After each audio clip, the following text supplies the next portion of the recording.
आप सभी को प्रणाम। जय गुरुदेव। श्रीमद् भागवतम में आगे की कथा सुनने से पहले आइए हम सभी मिलकर गायत्री मंत्र कर लेते हैं। ओम भूर्भुवः स्वः तत्सवितुर्वरेण्यं भर्गो देवस्य धीमहि धियो यो नः प्रचोदयात्। आज से तीसरा स्कंद शुरू हो रहा है।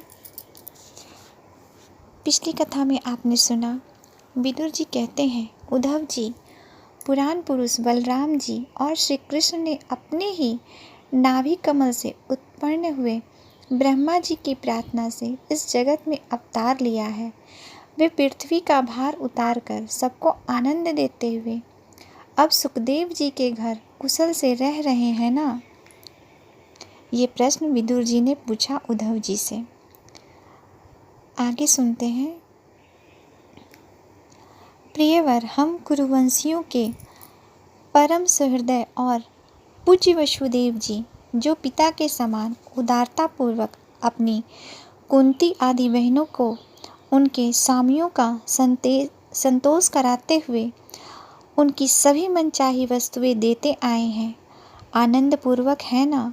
प्यारे उद्धव जी, यादवों के सेनापति वीरवर प्रद्युम्न जी तो प्रसन्न है ना, जो पूर्व जन्म में कामदेव थे तथा जिन्हें देवी रुक्मिणी ने ब्राह्मणों की आराधना करके भगवान से प्राप्त किया था। सात्वत, वृष्णि, भोज और दर्शा वंशी यादवों के अधिपति महाराजा उग्रसेन तो सुख से है ना, जिन्होंने राज्य पाने की आशा का सर्वथा परित्याग कर दिया था, किंतु कमल नयन भगवान श्री कृष्ण ने जिन्हें फिर से राज सिंहासन पर बैठाया। सौम्य अपने पिता श्री कृष्ण के समान समस्त रथियों में अग्रगण्य श्री कृष्ण तनय सांब सकुशलता तो है ना, ये पहले पार्वती जी के द्वारा गर्भ में धारण किए हुए स्वामी कार्तिकेय हैं। अनेकों व्रत करके जामवंती ने इन्हें जन्म दिया था, जिन्होंने अर्जुन से रहस्य युक्त धनुर्विद्या की शिक्षा पाई है। वे सात्यकी तो कुशल पूर्वक है ना? वे भगवान श्री कृष्ण की सेवा से अनन्यास ही भगवान भजन की उस महान स्थिति पर पहुंच गए हैं, जो बड़े बड़े योगियों को भी दुर्लभ है।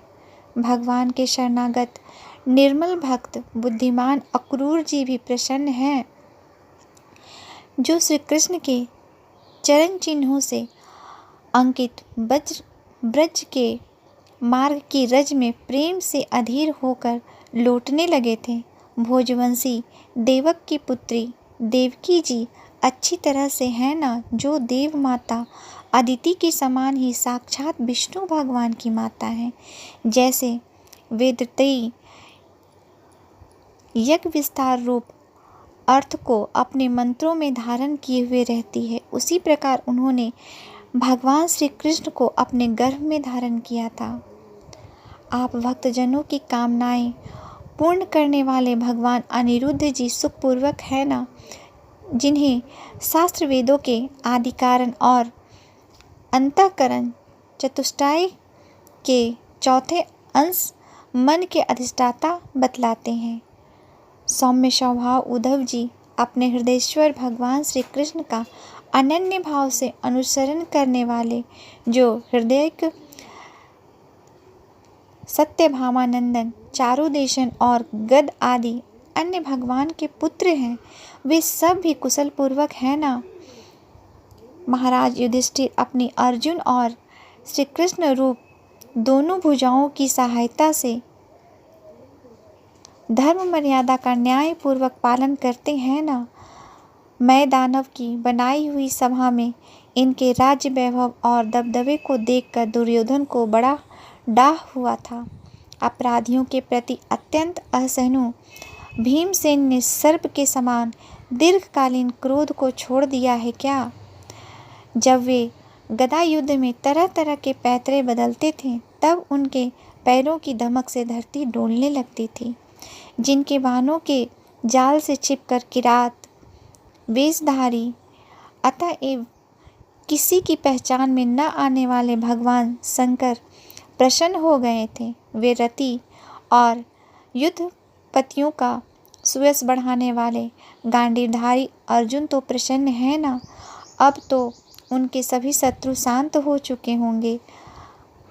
पलक जिस प्रकार नेत्रों की रक्षा करते हैं, उसी प्रकार कुंती के पुत्र युधिष्ठिर आदि जिनको सर्वदा संभाल के रखते हैं, और कुंती ने ही जिनका लालन पालन किया है, वे माधवी के यमज पुत्र नकुल सहदेव कुशल से तो है ना। उन्होंने युद्ध में शत्रु से अपना राज उसी प्रकार छीन लिया जैसे दो गरुड़ इंद्र के मुख से अमृत निकाल लाए। आज के लिए यहीं तक। आप सभी को प्रणाम। जय गुरुदेव।